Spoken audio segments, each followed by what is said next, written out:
We love you so much, Dad. That's what my daughter wrote on the board this morning. But what she said out loud while writing it was different.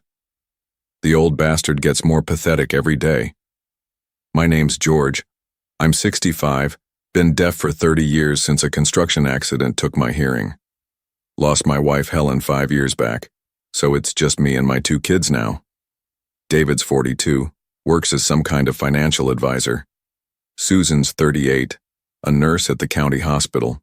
They come by twice a week, write me messages on this whiteboard we keep on the kitchen table. Been using that board so long the edges are worn smooth. They write things like, "How are you feeling?" and "Do you need anything from the store?" Always smiling when they write, always patient. Good kids, I thought, taking care of their old man. Except 3 months ago, something changed. I woke up one Tuesday morning and heard a truck rumbling past my house. Took me a full minute to realize what was happening. My hearing had come back. Not perfect, but enough. Enough to know that truck was a diesel, enough to hear birds outside my bedroom window. I should have told them right away. Should have called them, shared the miracle. But something held me back. Maybe I wanted to surprise them. Maybe I wanted to hear their real voices after all these years of silence. So I kept quiet. Kept pretending. When David visited that Thursday, I sat there like always while he wrote on the board. "Hope you're doing well, Dad. The weather's been nice." He was smiling, nodding, concerned son taking care of his disabled father. Then he turned to Susan and said, "Look at him just staring at nothing. It's like he's already gone." Susan glanced at me, then scribbled something encouraging on the board about getting out for more walks. But to David she said, "He's becoming a real burden. We need to think about what we're going to do with him." I sat there, same blank expression I'd worn for years. Inside, something cold settled in my chest. I told myself I'd heard wrong, that I was rusty with sound after 3 decades. But deep down, I knew better. That night I sat in my kitchen, staring at that worn whiteboard. For 30 years it had been my window to my children's hearts, or so I thought. Now I wondered what else I'd been missing, what other conversations had happened over my head while I smiled and nodded, grateful for their written kindness. The hearing aid specialist could wait. I had something more important to figure out first. I built most of this house with my own hands back in 1985. Helen picked out the colors, I did the carpentry, raised David and Susan here, taught them about hard work and taking care of family. When the accident happened at the job site in 1995, they were still teenagers. Helen stepped up, learned sign language even though I never did take to it proper. The writing board became our way. David was always the smart one, good with numbers. Got his business degree, moved to the other side of town, married a woman named Claire. No kids yet, but they seem happy enough when they visit. Susan took after her mother, wanted to help people. The nursing degree made sense. She never married, lives alone in an apartment downtown. After Helen passed, they started coming around more regular. Twice a week, sometimes 3 times. Always with that board, always writing sweet things. "We worry about you living alone, Dad. Is there anything you need? We're here for you." I appreciated it, truly. Felt lucky to have kids who cared. Most of the old-timers I knew had children who barely called, let alone visited. Mine wrote me letters on that board, took me to doctor appointments, helped with groceries, or at least that's what I thought they were doing. But now, with my hearing back, I started picking up pieces. Little things at first. Susan would write, "You look healthy today," while saying to David, "He's definitely getting worse." David would scribble, "Let me know if you need help with bills," while muttering, "This house is worth at least $300,000. The conversations happened over my head, around me, like I wasn't there. Which, in their minds, I guess I wasn't. Just a deaf old man who couldn't hear their real thoughts. I started paying closer attention to their faces when they wrote. The smiles seemed different now, more forced. Susan would write something caring, then glance at David with this look I'd never noticed before, impatient, calculating. One evening after they left, I found myself walking through the house Helen and I built together. 3 bedrooms, 2 baths, big kitchen where she used to make Sunday dinner for the whole family, workshop out back where I still tinker with woodworking projects. garden she planted that I keep up in her memory. This place held 40 years of our life together. Every room had stories. Every corner had memories. Helen's paintings still hung on the walls. Her books still filled the shelves in the living room. But now I wondered if David and Susan saw any of that when they looked around, or if they just saw dollar signs and inconvenience. An old deaf man sitting on valuable property taking up space they could better use. The truth hit me on a Wednesday morning in October. They came by together, unusual for a weekday. Susan wrote on the board that they wanted to discuss some important family matters. David added that they were concerned about my future. I nodded, same way I always did. Grabbed us some coffee, settled in at the kitchen table like we'd done hundreds of times before. They spent a good 5 minutes writing out their concerns, how I was getting older, how living alone might become dangerous, how they wanted to make sure I was properly cared for. All very loving on the board, very considerate children looking out for their aging father. But while Susan was writing about ensuring your safety and comfort, she was saying, "We can't keep pretending he's capable of living independently. It's time to take control." David nodded, writing something about exploring options that would give you peace of mind. Meanwhile, he said out loud, "Once we get power of attorney, we can sell this place and put him somewhere manageable. The house alone will cover a decent nursing home for years." "He'll never know what hit him," Susan replied, still smiling as she wrote about how much they loved me. "Stupid old man probably thinks we're saints for putting up with this routine twice a week." They kept writing, kept smiling, kept playing the part of devoted children, but their real conversation continued above the silent space they thought I lived in. "The paperwork's already drawn up," David said. "My attorney says we just need his signature. Since he can't hear us discussing it, we can present it however we want." "Perfect," Susan said, writing something on the board about making sure all your affairs are in order. "We tell him it's just updating his will or something routine. He signs, and we're in control of everything." I sat there, coffee growing cold in my hands, watching my children plot against me with the same faces they'd worn while caring for me all these years. The whiteboard between us suddenly felt like a wall built on lies. After they left, I didn't move from that kitchen table for 2 hours. Just sat there staring at their final message on the board. "We love you and want what's best for you, Dad." But what they'd said out loud echoed louder. "The old fool won't know what hit him." That night I locked every door and window in the house. Then I sat down and really thought about what I'd learned. My children didn't see a father who'd raised them, worked his whole life to give them a good start. They saw an obstacle, a burden, a deaf old man sitting on assets they wanted to control. I'd spent 30 years in silence, but now I could hear everything, including the sound of my own children betraying me. Time to start planning. 2 weeks later, I decided to test them. Not ready for the full reveal, but I needed to understand how deep this went. When David came by alone that Thursday, I did something different. Instead of just nodding when he wrote about my health and safety, I wrote back. Asked direct questions about what exactly they were worried about. Pushed back a little like any reasonable person would. His reaction told me everything. On the board, he wrote, "We just want to make sure you have support as you get older. Nothing to worry about." But to himself, he muttered, "Damn it, he's asking too many questions. This is going to be harder than I thought." I kept writing, asking about specifics. What kind of support? What changes were they thinking about? When Susan arrived an hour later, David immediately pulled her aside. They stepped into the living room, thinking they were out of earshot. "He's being difficult," David said, asking about details, wanting to know our exact plans. "So we don't give him details," Susan replied. "We keep it vague until we get his signature. Once the papers are signed, it doesn't matter what he wants." "What if he refuses to sign?" "Then we get a competency hearing. I'm a nurse, you're his financial advisor's son. We testify that he's becoming confused, can't manage his affairs. The deafness helps our case, makes him seem more helpless." They came back to the kitchen wearing those same patient smiles. Susan wrote something about taking things one step at a time, while David added reassurances about keeping you comfortable and safe. But I'd heard their real plan, If I didn't cooperate willingly, they'd have me declared incompetent, use my disability against me, paint me as a confused old man who couldn't take care of himself. That's when I realized how long they'd been setting this up. All those visits, all those concerned questions about my daily routine, my memory, my ability to handle simple tasks. They'd been building a case, documenting my decline in their minds, preparing to use it against me.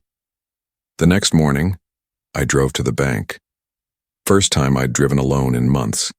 They'd convinced me it wasn't safe, that they should handle my errands. But my hearing was fine, my reflexes were fine, and my mind was sharper than it had been in years. I met with Tom Bradley, the manager who'd handled my accounts for 20 years. Asked him about my finances, my options, what kind of protections I had in place. He seemed surprised I was asking. Apparently, David had been calling regularly, asking the same questions. Just keeping an eye on Dad's situation, he told Tom, making sure everything's in order in case he needs help. Tom showed me the paperwork David had left behind, forms requesting information about my accounts, my property value, my monthly expenses, all very innocent on the surface. Very concerned, son looking out for elderly father. But now I saw it differently. David had been mapping my assets, figuring out exactly what he and Susan would inherit, or rather what they were planning to take. Has David asked about power of attorney? I asked Tom. Tom nodded. Just last month. Said you were having trouble managing things on your own, that the family was worried about your decision-making capacity. I thanked Tom and left. Drove home feeling sick to my stomach. Not just about the betrayal, but about how thorough it was, how long they'd been planning this, how carefully they'd laid the groundwork to steal everything I'd worked for. That evening, David called. Not visited, called. I watched the phone ring, letting it go to the machine. He left a message I couldn't hear, of course, or shouldn't have been able to hear. Dad, it's David. Just wanted to check in, see how you're feeling. Susan and I are worried about you. We think it might be time to have that serious conversation about your future. We'll come by Saturday morning to discuss some paperwork that needs your attention. Nothing major, just some updates to make things easier for everyone. His voice was calm, reassuring. The same voice that had been planning my downfall while smiling at me across the kitchen table. Saturday morning, 2 days away, time to get ready. Friday night, I couldn't sleep. Kept thinking about Helen, about the promises we'd made to each other about family, about taking care of our children and having them take care of us when the time came. She'd loved David and Susan so much, been so proud of the adults they'd become. What would she think if she could see this? Around midnight, I got up and started going through old papers, birth certificates, school records, family photos, found the folder of medical bills from my accident, the insurance papers, the disability documentation. 30 years of being deaf, 30 years of a different kind of life than I'd planned. But I also found something else. Helen's will, filed away with mine. Read through it again, remembering how we'd set everything up. The house to me if she died first, then to the kids when I passed. Life insurance policies, investment accounts we'd built together over 40 years of marriage, everything designed to take care of our children after we were gone, everything set up with love and trust. I pulled out a calculator, added up the numbers, the house, the savings, the insurance policies still in effect, the small pension from my construction days. Close to $500,000, more than enough to make 2 middle-aged children very comfortable, but apparently not enough to wait for. Or maybe it wasn't about the money at all. Maybe it was about control, about not wanting to deal with an aging father who required attention, who might live for another 10 or 15 years, who might need real care instead of just twice-weekly visits. Saturday morning came too soon. I was up at dawn, sitting in the kitchen with my coffee, waiting. They'd be here at 10, David had said, coming with paperwork that needed my attention. I'd spent the night making my own preparations, called a lawyer Friday afternoon, set up an appointment for Monday morning, called my doctor, scheduled a hearing test to officially document my recovery, called Tom at the bank, made some arrangements of my own. Most importantly, I'd set up Helen's old tape recorder on the counter, hidden behind the coffee maker. If they were going to have a conversation over my head while pretending to care about me, I wanted proof. They arrived right on time, both of them, wearing serious expressions and carrying a manila folder. David wrote on the board about important family business, while Susan added something about securing your future. "I've brought some papers for you to look at, Dad," David wrote. "Legal documents that will help protect you and make things easier for all of us." But while he was writing, he said to Susan, "Keep it simple. Don't give him time to think too much about what he's signing." Susan nodded, writing something encouraging on the board. To David, she said, "The power of attorney papers are in front. Once he signs those, the rest doesn't matter." They spread the documents across the table, pointing to signature lines, explaining in writing how this was all just routine paperwork and standard family planning. David even wrote something about how Helen would have wanted us to look out for each other, using Helen's memory to manipulate me. That cut deeper than anything else they'd done. While they wrote their lies on that whiteboard, they kept talking, really talking. "Once this is signed, we can start the process," David said. "Real estate agent says we can have the house listed within 2 weeks." "What about him?" Susan asked, glancing at me like I was a problem to be solved. "Assisted living place I looked at has an opening next month. Nice enough, but more importantly, it's affordable long-term. We can visit him there just like we do here." Visit him there? Visit me? Like I was already gone. I picked up the pen they'd given me, looked at the papers spread across my kitchen table. Power of attorney documents, real estate transfer papers, financial account authorizations. Everything they needed to take control of my entire life. David and Susan sat there smiling, patient children helping their confused elderly father with complicated paperwork he couldn't possibly understand. "Take your time, Dad," Susan wrote on the board. "Just sign where we've marked with the yellow tabs." While she was writing, David said quietly, "This is almost too easy. He has no idea what he's about to sign away." I held that pen for a long moment, looking at their faces, 40 years of raising them, loving them, working extra shifts to pay for their clothes and school supplies and college tuition. Countless nights Helen and I had stayed up worried about their futures, planning ways to help them succeed. And this is what it came to. My own children conspiring to steal everything I'd worked for while pretending to care about my well-being. That's when I set the pen down and did something that changed everything. I looked directly at David and said, "I've heard every word you've spoken for the past 3 months." The silence that followed was absolute. David's mouth fell open. Susan's eyes went wide with shock, then something that looked like panic. "My hearing came back in July," I continued, my voice steady despite the rage building in my chest.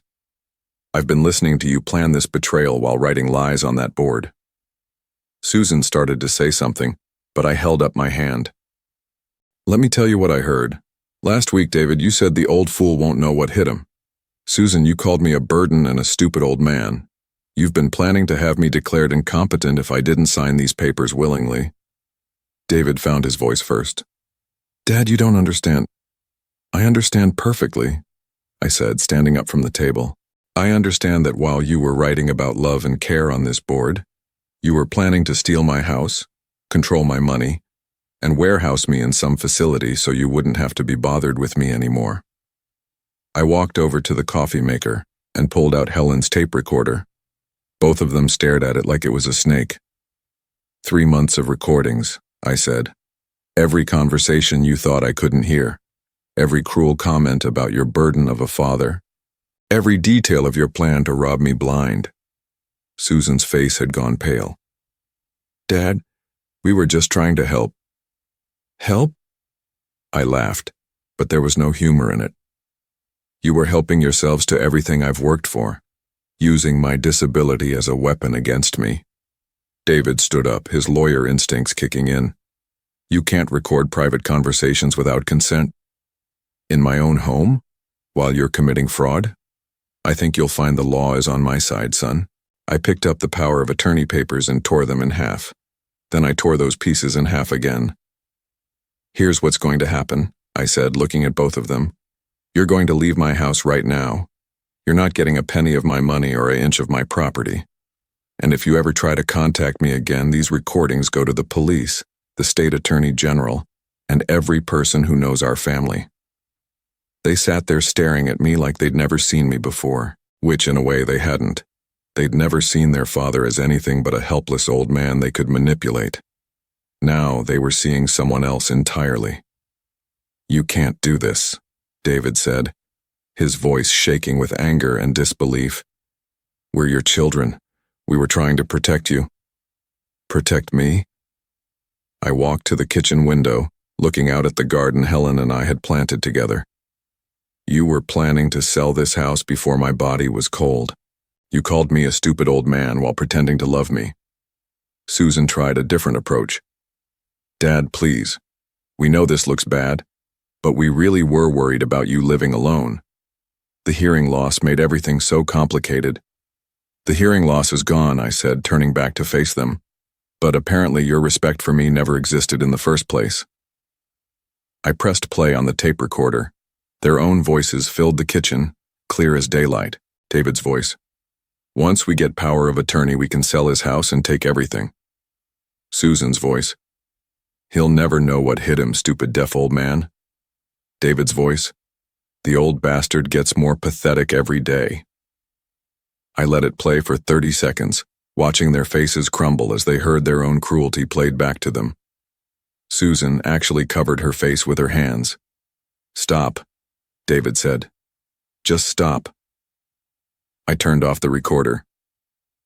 Monday morning, I'm meeting with my lawyer. Tuesday, I'm changing my will. Everything I plan to leave you is going to charity instead. Organizations that help elderly people protect themselves from exactly what you tried to do to me. "Dad," Susan started. "Get out," I said. "Both of you, right now, and don't come back." They stood there for a moment looking like they wanted to argue, to fight, to somehow salvage their plan. But there was nothing left to salvage. They'd shown me who they really were, and I'd shown them that their deaf, helpless father was neither deaf nor helpless anymore. David grabbed the torn papers from the table. "You'll regret this." "No," I said. "I regret not hearing who you really were 30 years ago. I regret raising children who could plot against their own father, but I don't regret stopping you." They left without another word. Over the following weeks, David and Susan discovered that their father's newfound hearing had consequences beyond their failed scheme. I made copies of every recording and shared them with the right people. David's reputation as a financial advisor crumbled when his employer learned he'd attempted to defraud his own disabled father. The state licensing board suspended his credentials pending a full investigation into his ethical fitness. Susan faced similar consequences when the hospital administration heard recordings of a nurse planning to exploit a vulnerable family member's trust. Her supervisors questioned how someone who would deceive her own father could be trusted with patients' well-being. She was terminated immediately. Word spread through our small community quickly. The recordings became evidence in elder abuse prevention seminars at the senior center, ensuring that everyone knew exactly what kind of children would write loving messages while plotting to steal their father's life savings. Former friends and neighbors who had once praised David and Susan for their devotion to their deaf father now crossed the street to avoid them. I donated the house to a local organization that helps elderly people aging in place. The rest of my assets went to establish a fund for seniors fighting financial exploitation by family members. Helen's paintings found new homes with people who would appreciate them, and her books went to the library where others could enjoy the stories she'd loved. On quiet evenings, I sit in the small apartment I rented downtown and listen to all the sounds I'd missed for 30 years. Traffic, conversations, music from the radio. Simple pleasures that remind me every day how precious it is to really hear what people are saying. My children taught me that the most important conversations happen when people think no one is listening. And sometimes the greatest gift you can give yourself is the ability to hear the truth.